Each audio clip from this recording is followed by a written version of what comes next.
Line आ गई कदे हो मखई तो सिर दौड़े नीचे तो भगत जी। नमस्कार, आज हम मौजूद हैं भिवानी जिले के रूपगढ़ गांव में और यहाँ कुछ लोग विरोध प्रदर्शन कर रहे हैं, धरने पर बैठे हुए हैं। तो चलिए जानते हैं उनसे कि समस्या क्या है। हाँ भाई, सर क्या समस्या आ रही है आपको कि आप धरने प्रदर्शन कर रहे हैं? हाँ, आपने लोकेशन शेयर कर दी। हाँ जी बिल्कुल। क्या रूपगढ़ लोकेशन गांव, शेयर? भिवानी जिले, और स्टेट हरियाणा। हरियाणा जी हमारी मांगे इस बैनर पे लिखी हुई है। अच्छा 6 मांगे हैं जी। ये तेल पाइपलाइन गुजरात के मुंद्रा पोर्ट से। मुंद्रा से पानीपत रिफाइनरी की तरफ जा रही है। जी। इसका काम हरियाणा में एंट्री करता है लुहारू से और पानीपत तक जाएगी। 5 जिलों में से गुजरेगी, जिसमें एक दादरी हो जाएगा, एक भिवानी हो जाएगा, एक रोहतक हो जाएगा, एक सोनीपत और पानीपत के अंदर ही एंट्री कर जाएगी। 5 जिलों से गुजरेगी ये। इस लाइन के ऊपर टोटल 80 गांव है हरियाणा की और 80 के 80 गांव में इस लाइन का विरोध हो रहा है जिस दिन से इस लाइन ने एंट्री की है। और ये क्या कर रहे हैं, ये विरोध को गैर कानूनी तरीके से प्रशासन से और वहाँ के लोकल गुंडों से मदद लेके इसको दबा रहे हैं। किसानों पे लाठीचार्ज कर रहे हैं, किसानों को दबाया जा रहा है और इनके गुंडे फ़ोन पे धमकाते हैं किसानों को फ़ोन करके, क्योंकि जो किसान प्रशासन से नहीं डरा, वो लीगल कार्रवाई करना चाहता है कोर्ट में जाके एसडीएम साहब के सामने, उसको ही अपने गुंडों से डरवाते हैं। गुंडे रात को फ़ोन मिलाते हैं आ किसके इसके साथ कंपनी के साथ सेटलमेंट कर दे, वरना तेरे को तेरे परिवार को जान से मार देंगे। कंपनी इस हद तक गुजर चुकी है। अच्छा। काफ़ी किसानों की शिकायत आ रखी ग्रुप के ऊपर कि गांव के जो नज़दीक के गुंडे हैं, गैंगस्टर, वो फ़ोन करते किसानों के पास रात को कि तुम्हारा निकलना दूभर कर देंगे, बहन बेटियों को दूभर कर देंगे। IOCL कंपनी गुंडों के साथ मिलकर किसानों को दबा रही है। प्रशासन तो मदद कर ही रहा है इनकी, गुंडे भी इनकी मदद कर रहे हैं और किसानों की कोई सुनवाई नहीं हो रही। इस लाइन का सबसे पहले पीड़ा उठाया कोला गाँव ने। कोला गाँव पड़ता है गोहाना सोनीपत जिले में। वहाँ उन्होंने धरना शुरू किया 3 महीने पहले इसका, इसी लाइन का रुकवाने के लिए कि हमें उचित मुआवजा दीजिए। सरकार से कोई खिलाफ नहीं है, देश के कोई खिलाफ नहीं है, ये भी किसान है। अनाज पैदा करके किसको देता है? शहर में जाता है अनाज, बर्गर पिज्जा खाते हैं इसी अनाज से बना बना के और बोलते हैं साले ब्लडी विलेजर्स। किसानों को गाली देते हैं और किसान फिर भी अगली साल अनाज पैदा करता है और देता है देश को। और उसी किसान की आज मांग उठाने की बात आती है तो प्रशासन कोई कार्रवाई नहीं करता, कंपनी गुंडों के साथ मिलकर किसानों को दबाती है। किसान कितने सुसाइड करते हैं, कितनी बार लोकसभा में इसका जिक्र होता है, आप बताइए। आप भी तो एक पत्रकार हैं, आप बताइए कितनी बार इस चीज़ का मुद्दा उठता है, किसान कितने आत्महत्या करते हैं। अडानी अंबानी ग्रुप के 14,000 करोड़ रुपए माफ कर दिए। मैं नहीं बोल रहा हूँ, ये 11,000 करोड़ या है या 14,000 करोड़ राहुल गांधी ने बोला है। उससे पूछो जाके कि उसने झूठ क्यों बोला। अगर वो झूठ बोलता, उसके ऊपर जो सरकारी एजेंसियां कार्रवाई करती। इलेक्शन से पहले, लोकसभा इलेक्शन से पहले उसने बोला 11,000 करोड़ रुपए भारत सरकार ने पूंजीपतियों के माफ किए हैं। वो नॉन परफॉर्मिंग बिल्कुल वो किए हैं 11,000 करोड़ रुपए। अगर पूरे देश का किसानों का कर्ज हम मिला ले आज के दिन में तो 11,000 करोड़ से ऊपर होगा, तो थोड़ा बहुत होगा। कुछ पूंजीपतियों का तो हो जाता है 11,000 करोड़ माफ, उसमें होंगे पूंजीपति 100, 200, 400, 500 हजार। और जो देश में हजारों लाखों की तादाद में जिन किसानों ने लोन लिया था, उनका लोन कर्ज माफ नहीं होगा। उनके साथ क्या कार्रवाई होगी? गुजरात के किसान के साथ क्या हुआ? गुजरात पत्रकार गए थे, वहाँ पे इंटरव्यू किया था। एक किसान ने क्या किया था, जब किसान की जमीन में कोई फसल अच्छी नहीं होती, उसने एक टेम्पो लिया था। मैंने उसका आज तक वगैरह पे सभी पे देखा था, उस टाइम पे चला था। जब ये माफ किया था तो न्यूज़ चैनल वालों ने उनको भी फॉलो किया था जिन किसानों के साथ समस्या आ रही थी। अगर वो उन्होंने क्या मोटो मोटो को शामिल, अगर सबको करने लग जाए तो हमारे गांव में खुद KCC के लोन लेने वाले कम से कम भी 100 बंदे हैं, 100 किसानों ने लोन ले रखा है बैंक से। तो आप सोच के देखिए, इतने छोटे गाँव में जहाँ नौकरी भी ज़्यादा है, जब वहाँ पे 100 किसान लोन ले सकते हैं KCC से, तो पूरे देश में कितने किसान गरीब है, कितनों ने लोन ले रखा हुआ? लाखों करोड़ों किसान। अगर उनको फायदा होता, उस पैसे माफ करते वो किसानों का, या फिर कुछ 100, 200, 300 पूंजीपतियों उद्योगपतियों का माफ किया, उससे फायदा हुआ, तो किसान की सुनवाई कब होगी सरकार से? हम तो ये पूछना चाहते हैं खाली। 1947 में देश आज़ाद हुआ था, 2024 आ गई, किसान की ये हालत है। किसान को अपने ही खेत में पुलिस प्रशासन की लाठी खानी पड़ रही है। ये आज़ादी है क्या? ये कोई आज़ादी नहीं है हमारी नज़र में। पहले हम अंग्रेजों के गुलाम थे, आज हम नेताओं के गुलाम हैं। पहले तो कांग्रेस ने इस देश को लूटा, खूब लूटो, खूब जी लगाई लगाई के। और अब ये आगे भाई नए बगड़ बिल्ले ये भी कहे हम भी लूटांगा।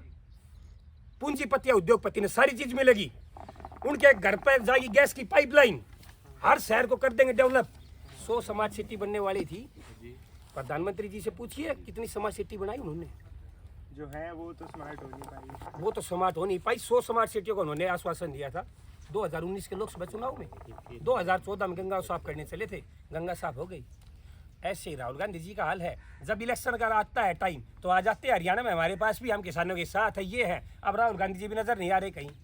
गोहाना में परसों सोनीपत में मैं खुद गया था, मेरे गाँव से यही 7-8 भाई गए थे, यही गए थे भाई, इनको करो आप, यही भाई गए थे 7-8 बंदे। वहाँ पे किसानों को मेरे सामने लाठीचार्ज चला, हमें गिरफ्तार किया, पुलिस में बैठाया।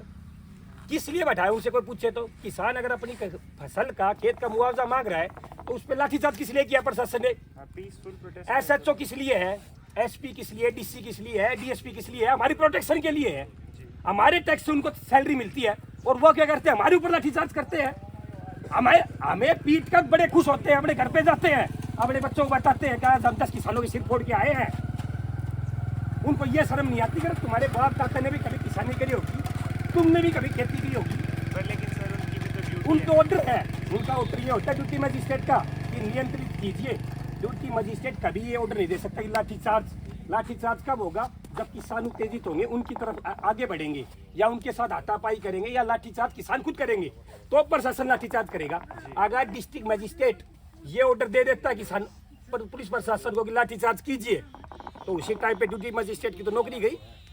पर लेकिन जब अगर पीसफुल प्रोटेस्ट था तो लाठीचार्ज उन्होंने किया था। आप यही तो वीडियो मैं आपके साथ वीडियो शेयर कर दूंगा, मैं वीडियो वहाँ से बनाई थी ग्रुप पे डाल रखी है, आप खुद देखिएगा। उन वीडियो में आप खुद देखिएगा किसानों ने क्या किया। किसानों ने JCB के सामने जाके खड़े हो गई कि हम JCB को हमारे खेत के अंदर नहीं आने देंगे। यहाँ पे क्या है, यहाँ पे पूंजीवादी विचारधारा है, यहाँ पे कोई कम्युनिस्ट नहीं है, रसिया चाइना नहीं है यहाँ पे कि ये सब कुछ सरकार का है। यहाँ पे हर कोई अपनी जमीन का मालिकाना हक है ना। तो मेरी जमीन का मालिकाना हक हुआ ना मेरा, तो मैं मेरी जमीन में सरकार को कोई काम करने दूं नहीं करने दूं, उसके लिए सरकार को मुझे मनाना पड़ेगा, ना कि मेरे सिर पे लाठी मारनी पड़ेगी, मुझे गोली मारनी पड़ेगी। जी, तो अब आप अपनी मांगे बता दीजिए कि मुआवजा कम दिया है या नहीं दिया है? मुआवजा क्या दिया है मैं अपने क्षेत्र की नहीं बताऊंगा, मैं 80 गाँव की बताऊंगा, क्योंकि यह आंदोलन 80 गाँव का आंदोलन है, किसी एक आदमी का आंदोलन नहीं है, ना ही किसी एक गाँव का आंदोलन है। ये पाइप डालने के जो एवज में पहले पैसे दे रहे थे, उनके पैसों का अगर आप इनका हिसाब लगाएंगे तो 1 से 1.5 लाख रुपए किले के अगर बीचों बीच पाइपलाइन जाती है वो दे रही थी। 1 किले के बीचों बीच पाइपलाइन चलेगी, उसका 1 लाख रुपया 1.5 लाख रुपया दे रहे थे। अब आप मेरे को ये बताइए कि आप आगे मेरी ज़मीन खरीदने के लिए उसके बीच में से पाइपलाइन जा रखी है, 60 फुट ये एरिया लेते हैं, पाइपलाइन जाती है उसका 60 फुट का एरिया ही लेते हैं। उस पर आप नए कंस्ट्रक्शन कर सकते हो, नए आप पानी का बोरिंग वगैरह कर सकते हो, नहीं आप पेड़ पौधे लगा सकते हो, आप उसमें क्या कर सकते हो, खाली खेती कर सकते हो। और ज़मीन मेरी है और एडवाइस वो मेरे को देंगे कि आप खेती कीजिए खाली, और कुछ नहीं कर सकते। सरकार मेरे को एडवाइस देगी, कंपनी बताएगी तू खेती कीजिए अपनी ज़मीन पे और कुछ नहीं कर सकते। उसके 1 से 1.5 लाख रुपए दे रहे थे।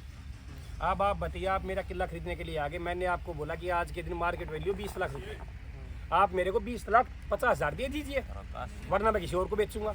आप बोलेंगे तेरे खेत से तो तेल की पाइपलाइन जा रखी है भाई, तेरे खेत में मैं करूँगा क्या? तेरे खेत को तो मैं यूज किस चीज़ में करूँगा? खेती के लिए, और किसी में तो यूज कर ही नहीं सकता मैं प्रोफेशनली। तो कितने रुपये दूँ? मैं बोलूँगा ये तो बात तो आपकी ठीक है, तो मैं बोलूँगा आपको तो ठीक लगे दे दीजिए। मैं तो मजबूरी है बेचना पड़ रहा, बहन व्यक्ति की साथी है, माता पिता का ध्यान तो घर की जिम्मेदारी आ गई, मैं क्या करूँ? मुझे अपनी ज़मीन बेचनी पड़ेगी आपको। आप पूंजीपति हो, आपके पास पैसे हैं, आप एक ज़मीन खरीदोगे, मुझे वो ज़मीन 20 लाख की आपको मुंह मांगे दामों पर बेचनी पड़ेगी। जैसे कि 4 लाख रुपये में बेच दी आपको ज़मीन, मैंने 4 लाख रुपये में बेच दी, मात्र 16 लाख रुपये का मुझे नुकसान हो गया। वो 4 लाख रुपये से मैं कहाँ ज़मीन खरीद सकता हूँ और खेती कर सकता हूँ? सरकार से हमारी ये बात है, मुझे मेरी फसल का, मेरी खेती का, मेरे किले का उचित मुआवजा चाहिए जो आज के दिन मार्केट वैल्यू है। अगर मेरी ज़मीन की गोहाना सोनीपत में 1 करोड़ मार्केट वैल्यू है तो मुझे उस किले का 1 करोड़ रुपया चाहिए गवर्नमेंट से। गवर्नमेंट क्या करे? गवर्नमेंट उस किले को एक्वायर कर ले, 60 फुट जगह ले रही है, उस किले को ले ले, हम ये कहते हैं गवर्नमेंट उस पूरे किले को खरीद ले, एक्वायर कर ले, वो किला गवर्नमेंट का हुआ, गवर्नमेंट ने रजिस्ट्री कर ली और उसका जो गवर्नमेंट एक्वायर करती है, जो रूल है उस हिसाब से हमें 4 गुना मुआवजा जो गवर्नमेंट देती है। गुड़गांव एनसीआर में जब भी जमीन एक्वायर होती है किसान की तो 4 गुना मुआवजा दिया जाता है, ये रूल है। पर लेकिन गवर्नमेंट को जरूरत 60 फीट की है, तो पूरा किले का करेंगे क्या वो? अब हम उस बाकी जमीन का क्या करें, पहले आप ये बताइए। जैसे कि एक किला हो गया, उसके बीचों बीच लाइन चलेगी, आधा इस तरफ आधा इस तरफ, बच गया। 60 फुट जाने के बाद में बचा कितना, बिल्कुल थोड़ा थोड़ा एरिया बचा, उस एरिया का किसान क्या करेगा? अगर मैंने मुर्गी फार्म बनाना है तो उस एरिया में तो मैं मुर्गी फार्म भी नहीं बना सकता, आधा इस तरफ बनाऊं साइड, आधा इस तरफ बनाऊं, पाइप पानी की लाइन में ले जा नहीं सकता उसके ऊपर से, उसके ऊपर से आप कुछ नहीं कर सकते। अगर एक बात समझिए, आप गांव में पानी के जो खेतों के लिए है उसकी बड़ी भारी समस्या है। पाइपलाइन बिछा रखी गांव वालों ने ऐसे ऐसे दूर दराज एरिया में, अब ये पाइपलाइन चली गई और किसान उसके ऊपर से अपनी खुद की खेत की पाइपलाइन नहीं लेके जा सकता तेल वाली लाइन के ऊपर से। ये 6 फुट नीचे है, लेकिन अगर उसी इस खेत से दूसरे खेत बिछानी तो लेके नहीं जा सकता कि अगर उसको बाई मिस्टेक कुछ हो गया तो उसका तो हर्जाना इतना हो जाएगा, कौन भरेगा? तो किसान अपने इस खेत से दूसरे खेत में पेयजल की समस्या कैसे किल्लत दूर करेगा? बताइए, आईओसीएल वाले बताएं, अगर आप ये प्रोसेस अपना लेना इससे दूर हो जाएगी। ये तो दिक्कत है। ड्रिल कर दी, हम तो 3 फुट ड्रिल करते हैं और मशीन जाती है जो अभी अभी गई है लाइन ले जाने के लिए। इनकी लाइन है 4.5-5 फीट। अगर बाई ड्यू गलती से कुछ डैमेज हो गया तो कंपनी को मुआवजा कैसे देगा किसान? किसान के पास तो इतने पैसे ही नहीं है जो उस कंपनी को मुआवजा दे जाए। यहाँ एक पाइप की कीमत लाखों रुपये में है और इनको अब जो बिछाने के लिए जो चल रहा है इनका टर्नओवर, शायद इस कंपनी का पूरा ठेका 70 से 80 हज़ार करोड़ का है। तो इतने पैसे अगर कंपनी खर्च कर रही है तो कंपनी को किसान को पैसे देने में क्या दिक्कत? कंपनी के पास पैसा तो है, तो कंपनी किसान को पैसा दे दे, उसकी कीमत दे दे, सरकार की उचित दे दे। सरकार को कोई परेशानी नहीं, किसान को कोई परेशानी नहीं, कंपनी को कोई परेशानी नहीं। कंपनी को तो प्रेशर आएगा ही, पैसे कैसे आएगा आप बताइए, आप बताइए। उनकी एस्टिमेटेड फिर वो आप कह रहे हो कि पूरा किला ही ले लो मार्केट रेट में, तो उतना तो उसके लिए पॉसिबल ही नहीं हो पाएगा। उसके लिए पॉसिबल नहीं हो पाएगा। हम बताएंगे कैसे होगा पॉसिबल। आप पहले तो गूगल पे जाइए, IOCL कंपनी जो इसकी मालिक है उसका मार्केट वैल्यू देखिए। मार्केट वैल्यू देखने के बाद में उसका पर ईयर का टर्नओवर देखिए, आपके पैर थोड़े से जमीन खिसक जाएगी। IOCL की अगर आपको कमाई पता चल गई लाखों करोड़ों में है। पहली बात आप बोले उनके बस की बात नहीं। ये पता क्या करते हैं भाई साहब, एक पैसे से स्टार्ट करते हैं मुआवजा देना, कभी भी आपको सरकार की पॉलिसी बता देते हैं। सरकार को पता कि कहीं आंदोलन होंगे, कहीं कोई बखेड़ा होगा, 100 पैसे तक का इनका वो एस्टिमेट होता है जो आप बता रहे हो। जहाँ लट फंसेगा वहाँ 10 पैसे, जहाँ और दिक्कत आ गई वहाँ 20 पैसे, जहाँ ज़्यादा हो गई वहाँ 50 पैसे, और जहाँ बिल्कुल इंसान ये आ गया कि तो मुझे मार दे कंपनी वाले, मैं तो मेरे खेत से नहीं जाने दूंगा, तो उसको आखिरी में 100 पैसे देंगे। तो ये स्टार्ट 1 पैसे से करते हैं मुआवजा, जैसे जैसे दिक्कत बढ़ती जाती है 100 पैसे तक पहुँचते हैं। तो एस्टिमेट कंपनी 100 पैसे का बना के चलती है, ना कि 1 पैसे। तो कंपनी के लिए पॉसिबल है और कंपनी को इस समस्या का हल करना पड़ेगा। अगर इस समस्या का हल नहीं होगा तो हम पूरा गांव क्या पूरे 80 के 80 गाँव आत्मदाह कर लेंगे। इसके लिए कंपनी और सरकार जिम्मेदार है। किसान तो वैसे भी मर रहा है, किसान के पास क्या बचा, जमीन ही नहीं बची। जमीन किसान की माँ है। माँ क्या करती है, माँ तो 9 महीने पेट में रखती है, 2 साल तक दूध पिलाती है, उसके बाद जब दूसरा बच्चा आता है तो उसको अपने से दूर कर देती है। ये धरती तो हमारा पेशाब भी होती है। वो जो कहते हैं स्कूल में जी मैं जाता हूँ, वो भी उठती हैं, थूक भी उठती हैं, ट्रैक्टरों की बवाई भी अपनी सीने पे चिरवाती हैं। और इस माँ के ऊपर अगर आज बिकने की नौबत आ गई और कोई सिक्के किसान नहीं जाग रहा तो उस किसान से तो कोई गंदा इंसान धरती पे मेरी नज़र में तो हो नहीं सकता। और कोई भाई ये सोच रहा है कि आज मेरे में आ गई मैं नहीं जागूंगा, कल की कल देखेंगे, कल मेरे खेत में आएगी, अरे कल तेरे में आएगी, उस दिन हम क्या साथ देने के लिए आ जाएंगे। आज तू एकता का परिचय नहीं दे रहा, आज कोई किसान एकता परिचय नहीं दे रहा, बोल रहे गाँव में 30 बंदों की आ रखी है, उनकी दिक्कत है। कल और पाइप लाइन आ गई खंबे की, जो पाइप लाइन आनी है, पावर ग्रिड है, नीमडी वाली गाँव में पावर ग्रिड है, एशिया का सबसे बड़ा पावर ग्रिड है। जाके गूगल पे सर्च कर लेना, जो लाइट को कंट्रोल करता है, और ये और बड़ा होगा। और यहाँ पे पाइप लाइन खंबे की लाइन और आनी इस पावर ग्रिड में। हमारे गांव में ऑलरेडी 5 लाइन आ चुकी हैं, 16 खंभों की लाइन पास हो चुकी हैं, 16 खंभों की लाइन और आएंगी। ये बताओ कि हम जमीन में खेती कहाँ करेंगे। इन खंभों की पाइप लाइन जहाँ से जाती है ना, इन भाइयों के कईयों के खेत में से जा रखी है, मेरे में नहीं जा रखी, इनके जा रखी है। बताते हैं समस्या, नहीं तो लाइन बदल सकते, ऊपर से करंट का भय रहता है कि कब करंट लग जाए बारिश के मौसम में। जब ये खेत से गुजरते हैं तो इनके पैरों में चुभन होती है, ऐसे ऐसे वो कांटे से लगते हैं, उसकी वजह से कितने कैंसर के मरीज बढ़ेंगे। जो इतनी हाई टेंशन तार हो गई, वो क्या क्या नहीं पैदा करेंगे। आवाज भी आती है उससे। तो किसान की आंख अब उगते, अरब सैक्रिफाइस किसान ही देगा क्या देश में, इस बात का तोड़ कर दो। किसान का ही बॉर्डर पर बेटा मरेगा, अनाज पैदा भी किसान करेगा, और देश का डेवलपमेंट के लिए अगर जमीन चाहिए तो किसान ही जमीन देगा। किसान ने ठेका ठा लिया कि देश का कोई बिजनेसमैन, प्रॉपर्टी डीलर, बढ़िया सर्विस करने वाले बच्चे, उनके बच्चे देश के लिए कुछ नहीं करेंगे, और बढ़िया पैकेज लेंगे, बाहर की यूनिवर्सिटियों में जाएंगे, इंडिया से IIT करेंगे और जाएंगे लंदन में बढ़िया जॉब करेंगे। क्यों? वहाँ पैकेज बढ़िया मिलता है। और किसान के बेटे का फर्ज ये बनता है कि तेरा बाप भी किसान था, तू भी किसान, और कर खेती। और सागी सरकार ने दिया, सरकार के मुंह दमांगे दामा पे। सरकार जो MSP देगी वो ले, और MSP भी एक हरियाणा ऐसा स्टेट है और पंजाब जहाँ MSP है, वरना इंडिया के स्टेटों में MSP नहीं है। और ये हमारी है ना खुश नसीबी है जो हमारे हरियाणा में पैदा हुई, दिल्ली के साथ में है। इसका हमें बहुत ज़्यादा फायदा है, क्योंकि हरियाणा में इनको MSP देना पड़ रहा है मजबूरी में, वरना हरियाणा के किसान दिल्ली का घेराव करेंगे। अब कर्नाटक के, तेलंगाना के, तमिलनाडु के किसानों को ये नहीं पता दिल्ली कहाँ है, वो बेचारे घेराव किसका करें। तो हम दिल्ली के पास है, इसलिए हमें MSP इनको मजबूरी में देना पड़ना, वरना ये MSP दे के राजी नहीं है बिल्कुल भी किसी भी किसान को। टीकरी बॉर्डर पे आपने नहीं देखा किसानों के साथ क्या किया, ऐसी ऐसी लंबी लंबी कील लगा दी। कई मेरे जैसे बुद्धिजीवी भाई थे, बोले ये तो जाटों का आंदोलन है, ये तो खालिस्तानियों का आंदोलन है। अरे MSP मिलेगा तो अकेले जाटों को मिलेगा या अकेले खालिस्तानियों को मिलेगा? वो तो सबको मिलेगा ना। कौन थे वो बंदे? मेरे में तो दम नहीं, और तेरा काम मैं होने दूँ। वो बंदे वो हैं, मेरे में तो दम नहीं लड़न का, लेकिन तेरा काम मैं नहीं होने दूँ, या मेरा काम पक्का निभाऊंगा। नीचे नीचे जितना हो सकेगा ना, गस्सा गस चुगली करूंगा, तेरी जात ने बदनाम करूंगा, तेरा धर्म ने, सिख धर्म ने बदनाम करूंगा, और बिल्कुल तरह उस दौर पर उस तरीका लेकर वापिस आ जाऊंगा। मैं तो खुद सेटल हूँ लाइफ में, अब तेरा मैं कुछ होने नहीं। टीकरी बॉर्डर पे किसानों के साथ किया अत्याचार है, सबने पता। बोले लाल किले पे तिरंगा झंडा हटा के खालिस्तानी ने अपना झंडा लगा दिया। अरे एक बात बता भाई, 2024 में जब इतनी टॉप सिक्योरिटी दिल्ली में है, IB, RAW, CID कहाँ सो रहे थे कि किसानों का ये प्लान था कि ये दिल्ली में एंट्री करेंगे, उसके बाद में लाल किले पे भी जाएंगे और वो भी झंडा भी कराएंगे, हजारों की संख्या में आएंगे। तो CID, IB किसी को कोई इनपुट नहीं था, सबका सब मिली भगत थी गवर्नमेंट की, अपने आदमी उनके अंदर शामिल किए गवर्नमेंट ने, और इस आंदोलन को बदनाम करने के लिए वो झंडा हटा के और वो झंडा लगवाया। इनके खुद के आदमी थे। किसान ऐसा गंदा काम नहीं करेगा, किसान के बेटे तो देश पे शहीद होते हैं, किसान का बेटा देश के झंडे को हाथ नहीं लगाएगा। ये सब गवर्नमेंट का प्रोपेगेंडा था किसान आंदोलन को बदनाम करने का। एक जाति के ऊपर डाल दिया आंदोलन, एक धर्म के ऊपर डाल दिया, बाकी को 35 को कट आउट कर दिया कि आप हमारी तरफ हो जाओ, क्योंकि ये तो एक पर्सनल कास्ट का आंदोलन है और एक पर्सनल धर्म का आंदोलन, सिख धर्म का। सिखों ने जो देश के लिए कुर्बानी दी, गुरुबानी दी, वो किसी ने नहीं देखी। सिखों को बिल्कुल खालिस्तानी बोल दिया, बैठ के सर्टिफिकेट देते हैं। मैं बताता हूँ आपको, मेरे पिताजी सुबह से शाम तक टीवी देखते हैं, सुबह से शाम तक टीवी देखते हैं, और मेरी गलती ये होगी वो LED चालू कर दी, वो ब्याह में आई थी, मैंने चालू कर दी, पूरे दिन हिंदू मुसलमान हिंदू मुसलमान।